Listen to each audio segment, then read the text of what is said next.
Vamos a charlar con Arnaldo Dubín, es presidente de la Sociedad Argentina de Terapia Intensiva. Arnaldo, ¿cómo te va? Gracias por atendernos, un gusto saludarte. ¿Qué tal? ¿Cómo estás? En principio te tengo que aclarar que si bien soy miembro de la Sociedad Argentina de Terapia Intensiva, no soy autoridad ni vocero, de modo que hablo a título personal como médico intensivista y profesor e investigador de la Universidad Nacional de La Plata. Ah, bien, bueno, te pusimos como presidente de repente, pero sos integrante de la Sociedad Argentina. Pero no vocero. Bien, bien, está bien. Bueno, a ver, la primera pregunta es, ¿cómo ven ustedes? Hoy, yo sé que es muy difícil por ahí tomar los números de Cava, porque son absolutamente distintos a lo de Chaco, lo de Formosa o lo de la provincia de Santa Fe. Pero en términos generales, si te preguntan desde afuera, si te llama un brasilero para hacerte una nota y dice, bueno, ¿cómo están las terapias intensivas en la República Argentina? ¿Qué contestás? Mira, en primer lugar le contestaría que tenemos una situación epidemiológica que es explosiva, con un crecimiento del número de contagios exponencial que supera toda previsión previa. Esto es de una magnitud tremenda. Y en este momento hay conductas sociales que han sido desenfrenadas. Recién ahora empezamos a tener algunas medidas restrictivas, para mi gusto todavía tibias, pero en definitiva es la puesta en marcha de la responsabilidad del Estado. Y como contraparte de todo esto, frente a esta situación epidemiológica desbordante, el sistema sanitario, y esto lo tengo que decir enfáticamente, en todo el país está más débil para enfrentar esta etapa de la pandemia que lo estuvo durante la primera ola. Apa, perdón, se supone que tuvimos tiempo, que se descontracturó la situación, que se descongestionó parte del sistema de salud y que teóricamente tendríamos que estar más preparados, sabiendo que en otros países la segunda ola llegó antes. ¿Qué pasó? Bueno, en primer lugar te digo que nosotros no nos supimos mirar adecuadamente en el espejo del hemisferio norte, que claramente indicaba cuál iba a ser nuestra situación actual.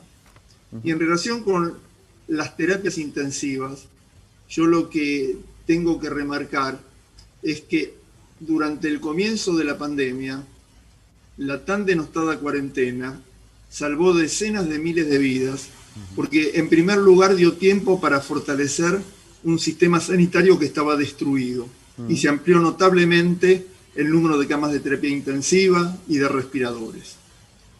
Sin embargo, los intensivistas, que somos la limitante del funcionamiento del sistema, porque esto no depende de recursos físicos o tecnológicos.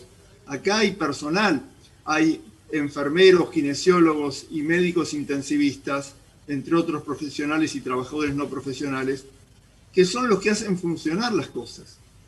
Y los intensivistas, que ya éramos muy pocos antes de la pandemia, fuimos sometidos a una carga de trabajo descomunal. La enfermedad hizo estragos en nuestras filas. Muchos compañeros se contagiaron, algunos no pudieron volver a trabajar, otros fallecieron, otros no quieren hacer más terapia intensiva. Nos cansamos, nos fatigamos. Esto resultó en que nuestro funcionamiento fue deficiente. El producto de la terapia intensiva, los resultados se fueron empobreciendo. Y en todo este tiempo no hemos descansado. Muchos ni siquiera nos hemos ido de vacaciones. Y esta fatiga, insisto, no es un sentimiento que nos hace mal a los intensivistas. No es algo que queda en nosotros mismos, es algo que afecta el funcionamiento del sistema. Y esto nosotros lo hemos demostrado. Como vos sabés que en general cuando aparece una enfermedad nueva, hay una disminución de la mortalidad a lo largo del tiempo, porque los equipos médicos adquieren nuevos conocimientos, experiencias, se desarrollan otras modalidades terapéuticas. Yo el año pasado alertaba sobre una casi duplicación de la mortalidad, de la letalidad en la ciudad de Buenos Aires en pocos meses.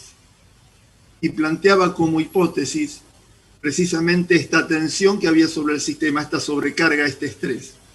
Ahora, nosotros demostramos en un estudio que hicimos en todo el país, en 2.000 pacientes críticos ventilados mecánicamente, que la mortalidad en pacientes con COVID no solamente depende de la gravedad de la infección, del compromiso respiratorio, cardiovascular, renal, de la edad del paciente, de las enfermedades previas, del tratamiento que se le instruye, sino también el mes de internación. De modo, si con las mismas características vos te internabas en abril o mayo, te iba mucho mejor que en septiembre o octubre. Esto precisamente es la tensión sobre el sistema que nos desgasta, que nos fatiga y que disminuye nuestro rendimiento. Por eso estamos en peores condiciones. Y Ahora, lamentablemente, un médico intensivista se forma en 4 años.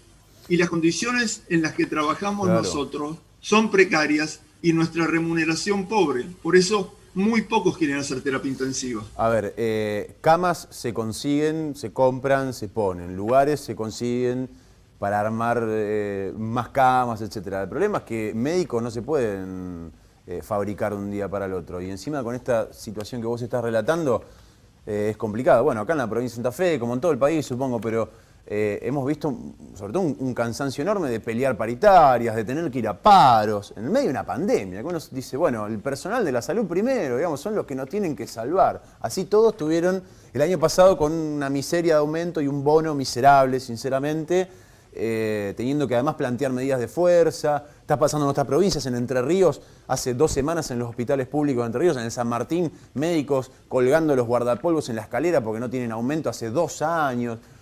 ¿Cómo se soluciona? Más allá de lo económico, digamos, y del claro mala actitud que se ha tenido con los médicos por parte de las autoridades gubernamentales. Te agrego a la serie de barbaridades que vos contás, que enfermería en la ciudad de Buenos Aires, en el sistema público, no es considerada una enfermedad profesional, sino administrativa. Y cuando las enfermeras llevaron su reclamo a la legislatura de la ciudad de Buenos Aires en el mismo día de la sanidad, fueron violentamente reprimidas. Sí, tremendo, Entonces, tremendo. esto implica redimensionar las cosas, hacer una inversión mucho mayor en salud, jerarquizarnos, cambiar nuestras condiciones de trabajo, las pautas para modificar la especialidad, para hacerla atractiva, para que los médicos quieran hacer terapia intensiva, son muy claras, están perfectamente diseñadas. Hay que trabajar para eso.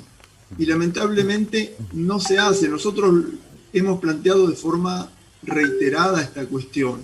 La hemos planteado en las autoridades del ministerio, se la hemos planteado al presidente de la Nación. Lamentablemente no hemos tenido respuesta. De todos modos, yo te quiero aclarar que el compromiso de los intensivistas, sobre todo en este momento crítico que vivimos, es irrenunciable. ¿Qué está pasando en otros países de la región? No me quiero ir a países del primer mundo donde tienen otro sistema de salud quizá muy distintos al nuestro, pero... No, pero sí. Yo te aseguro que estos reclamos son universales, universales. En todo el mundo faltaron intensivistas, en todo el mundo faltaron enfermeras, kinesiólogos y médicos intensivistas. Es un problema universal el de la deficiencia de intensivistas. No es algo original nuestro. O sea que en el mapa, digamos, Sudamérica no es muy distinto lo que pasa con los intensivistas a comparación de otros países del primer mundo, llamándolo como lo llaman todo el mundo. En Estados Unidos mismo ha habido quejas importantísimas de los médicos intensivistas. La misma Sociedad de Terapia Intensiva de Estados Unidos alertó sobre la deficiencia de intensivistas. El porcentaje aproximado, supongo que también, insisto, de países por ahí muy difícil, pero recién repasábamos porcentajes provincias por provincias de los mayores de 70 años vacunados, es decir, cómo iban los cronogramas de vacunación en las provincias. Nos encontramos con que la provincia de Santa Fe es muy bajo, menos del 50%, por ejemplo, ¿no? ¿Qué pasa con los médicos, con el personal de la salud, que era el primero que debía ser vacunado? ¿Están ya en todo el país vacunados? Yo te diría que en términos generales el personal sanitario tiene un muy alto porcentaje de vacunación, especialmente los intensivistas. Aunque te resulte paradójico, la feroz campaña antivacunas que hubo, la malintencionada campaña antivacunas que hubo, provocó una mella inicial entre médicos y demás miembros del equipo de salud, pero afortunadamente eso lo pudimos revertir y la mayoría se ha vacunado. De todas formas, el tema de la vacunación realmente excede la problemática nacional. Yo te diría que somos rehenes en ese sentido. Sí, absolutamente. A mí me parece que el gobierno ha hecho un esfuerzo extraordinario, por un lado para conseguir vacunas y por otro lado para generar un sistema de vacunación, más allá de algunas cosas inaceptables que ocurrieron en todo el país. Sí. Pero el problema es que las vacunas llegan en cuentagotas y esto expresa una disputa geopolítica global en la que un puñado de grandes potencias acaparan la mayor parte de las vacunas, violan los contratos con los países dependientes como el nuestro, nos humillan, nos condicionan. Y yo te doy algunos ejemplos. Pfizer, en su leonino contrato, venía por nuestros recursos naturales. AstraZeneca está violando obscenamente el contrato que hizo con nuestro país. Y pese a que la Argentina ha fabricado decenas de millones de dosis de vacunas que se han enviado a México para envasar, no hemos vacunado un solo argentino con la vacuna de AstraZeneca. Esto es tremendo y desnuda la falta de una producción nacional y estatal de medicamentos que nos deja en una situación de indefensión absoluta. Si nosotros fabricamos el principio activo de la vacuna, ¿por qué no podemos envasarla y administrarla? Cuando además el país tiene capacidad científica y tecnológica para hacerlo. El capitalismo ha mostrado su peor cara, ¿no? En esta cuestión. Absolutamente. Arnoldo, gracias mucho por estos minutos y esta charla. No, muchas gracias a ustedes. Les mando un abrazo.